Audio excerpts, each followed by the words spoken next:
Des mesures qui vont augmenter le pouvoir d'achat des Bruxellois. Voilà comment le gouvernement présente sa réforme fiscale.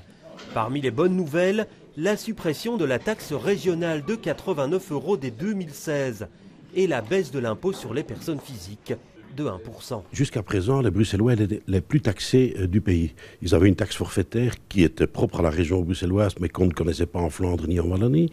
Il y avait ce fameux pourcent de taxe agglo, une ancienne taxe agglo, qui existait toujours et qui faisait que les Bruxellois étaient taxés 1% de plus que les autres dans ce pays. Eh bien, nous supprimons cela.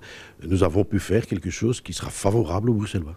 Pour compenser le manque à gagner, la fiscalité immobilière par contre va augmenter entre 10 et 12%.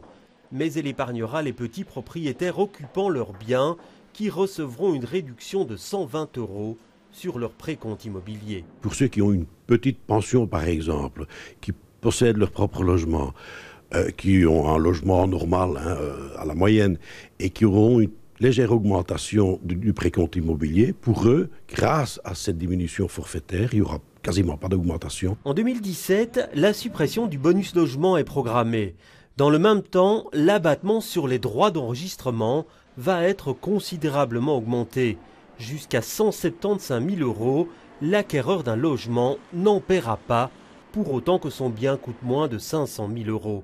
Toutes ces mesures ont un objectif: endiguer le départ des classes moyennes. Et le ministre bruxellois des Finances l'assure, elles n'auront aucune incidence sur l'équilibre budgétaire de la région.